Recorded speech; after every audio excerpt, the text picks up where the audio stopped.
Hi everyone, Willy here again with another episode of Embroidery Hub. In today's episode, I'll show you how to do a fun little project that involves the best of both worlds, embroidery and printing. For this project, I'll be using the Ricoma MT1501, that's an embroidery machine, and our newest white toner transfer printer, which is the Ricoma R550, which you can purchase by clicking the link in the description. The process involves printing the design into a piece of fabric and using it as applique to create a mixed media design. Not only will this technique come in handy when you're looking for new ways to stand out from the competition, but it will also allow you to add a new revenue stream to your business. To show you what I mean, I'll go over all the materials used for this project and break down your profit potential. And remember, before you go, drop any questions you might have about this project in the comments section below.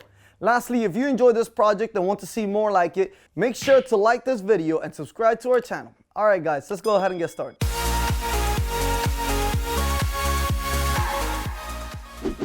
Alright guys, so these are the materials we're going to be using for this project. We have our regular E-size hoop, we have our Teflon sheet, we have our fabric, which is 100% polyester. We have one sheet of paper, which is where the design is going to go into. And we have our tape and our scissor, which we're going to be using to position our design. Now we'll be using one sheet of cutaway stabilizer, and this is a pretty thick one as well. And lastly, we have our jean jackets, and we are going to be using two different machines, the embroidery machine and the white toner transfer printer. Alright guys, so for this project I'm using the Ricoma MT1501. This is a 15 needle embroidery machine. We're going to be running at 1,000 stitches a minute. And if you guys want to learn more about this machine, go in the description below. We're going to have a link there for you.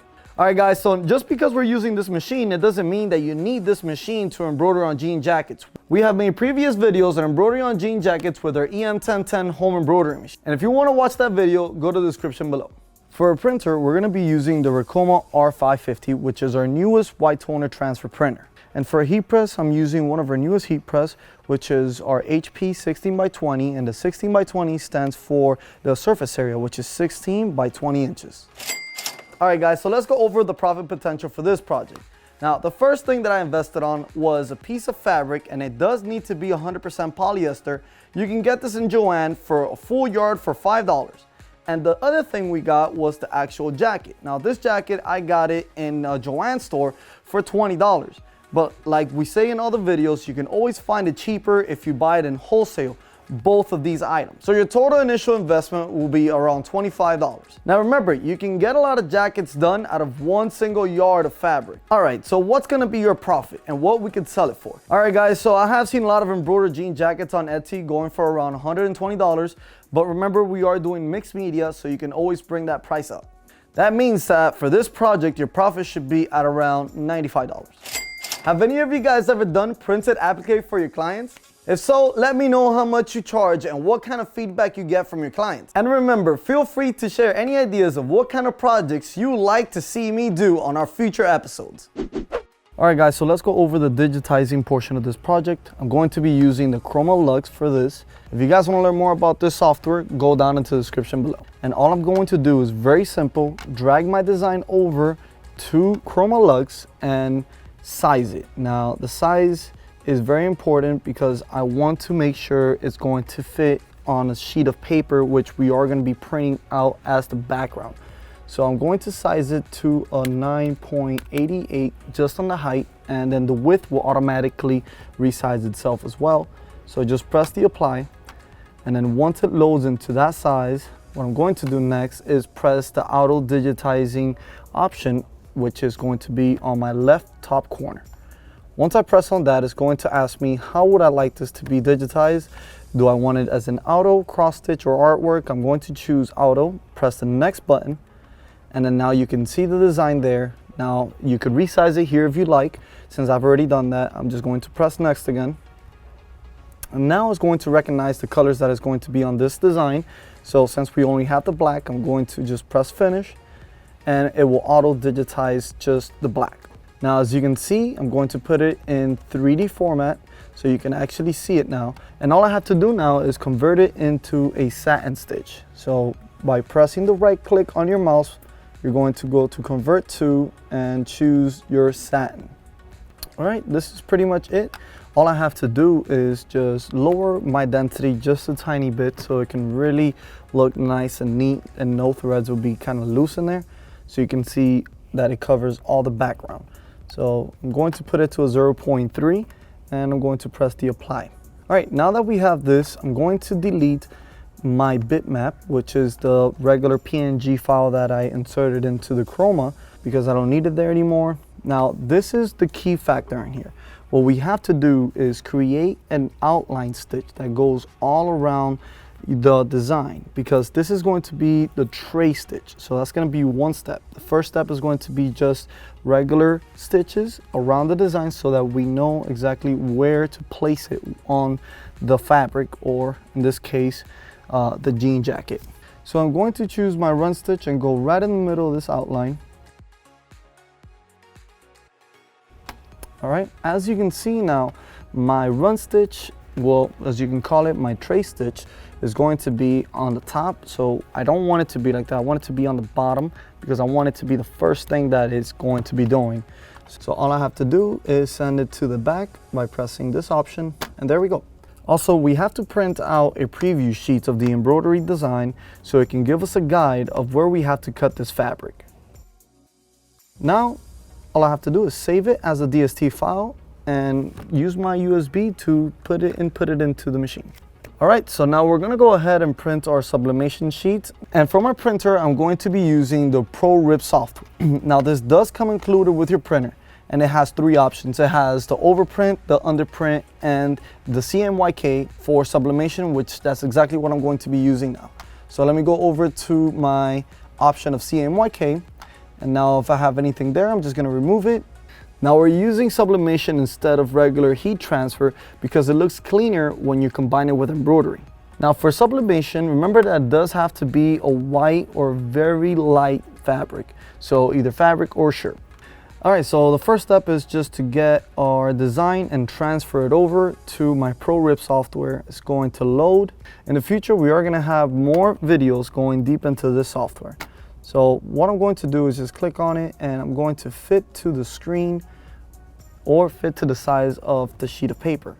And this software makes it very simple. All you have to do is fit to page and click on it, and it should go and shrink right into the exact size of the page.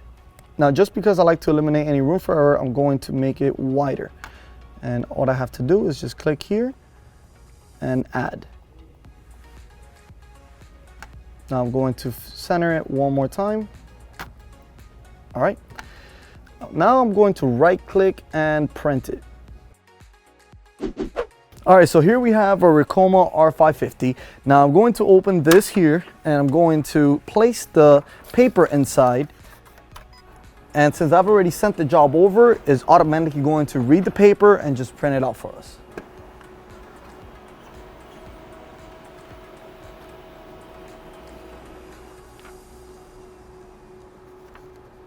Now before I get started, I'm going to do a quick preheat for 120 seconds at 380 Fahrenheit. Now this heat press will automatically open after the time that you set. If you guys want to learn more about this heat press, go down to the description below. So now I'm going to bring out my tray, and I'm going to put Teflon sheets over the tray.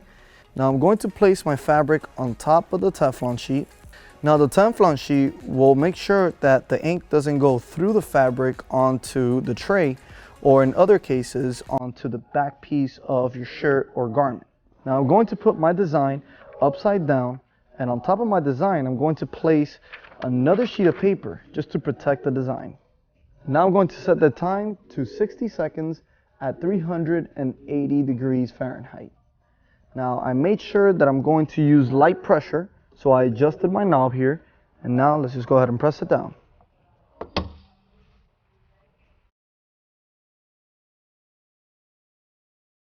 All right, let's bring out the tray, and now we're gonna wait until it cools, and we're gonna peel the paper off.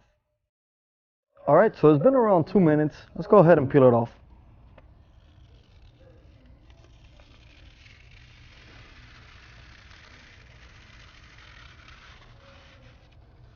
All right, this looks good. All right, so for our next step, I'm going to cut out the preview sheet on the borders. So let's do that now. Try to be as exact as you possibly can. You can be off by a little bit. either in or out, that's okay. The design itself is big enough to cover any room for error, but just try your best. So the next step that we're going to be doing is getting a preview sheet and putting it on top of the design itself. And I'm going to tip it down for two reasons. One, because I don't want my fabric to be moving around. And two, I don't want the fabric to shred once I'm cutting the actual fabric. Now the trick to this is to tape your edge, but try not to move your fabric. Alright, so there we go. Now what we have to do is cut around it and we should be good.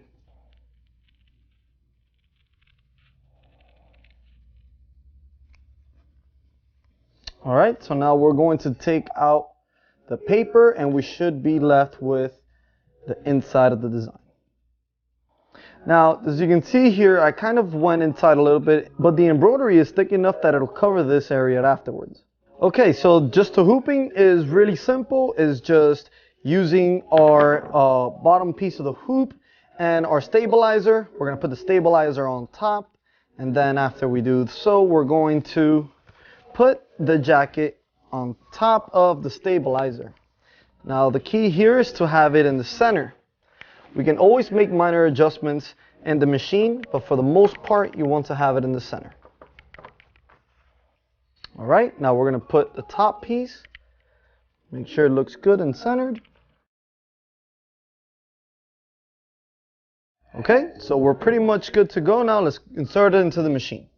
Okay, so now we have our jacket hooped. Let's go ahead and place it inside of the machine. We're going to make sure that the brackets are nice and tight in here.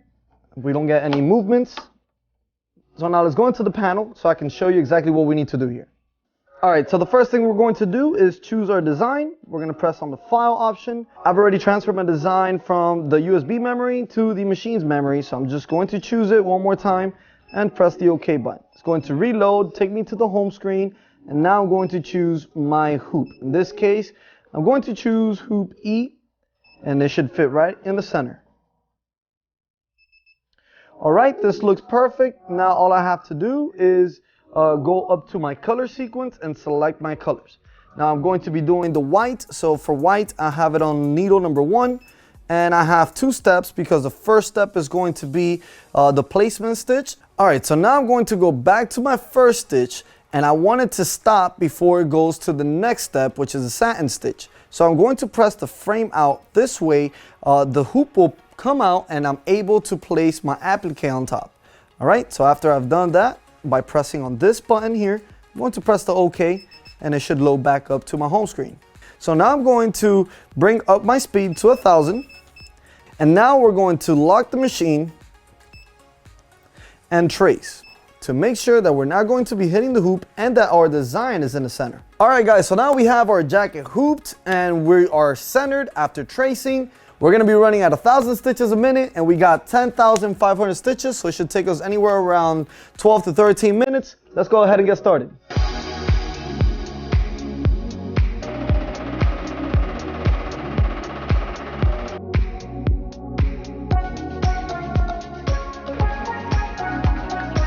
Alright guys, so the machine just finished doing the trace stitch and it framed out. And now what we have to do is place the applique fabric over the trace stitch and hold it down with some tape. Alright, so we just have to press the start button and let the machine do its thing.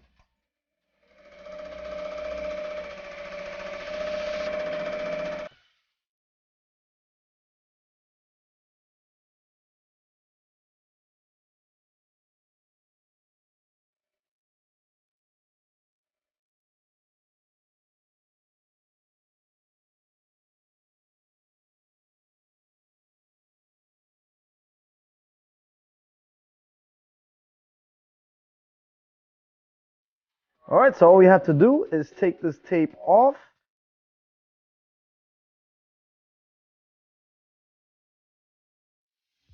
Okay, so let's flip it over and let's cut around. Now you don't have to cut perfectly on the edge, just enough.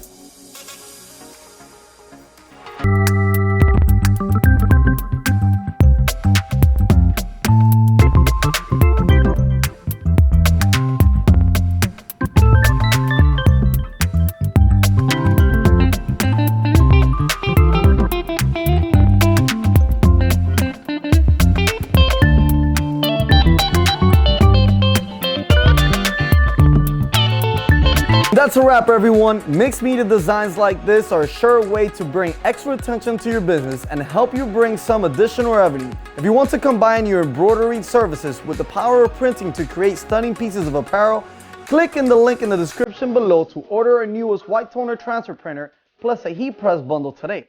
Also, if you want to connect with other apparel decorators like myself, join our free Facebook group, Embroidery and Custom Apparel Mastery. There you can ask any questions and join the community. To get the latest in the world of decorated apparel, make sure to follow us on Instagram at Ricoma HQ. Alright guys, thanks for watching and we'll see you next time.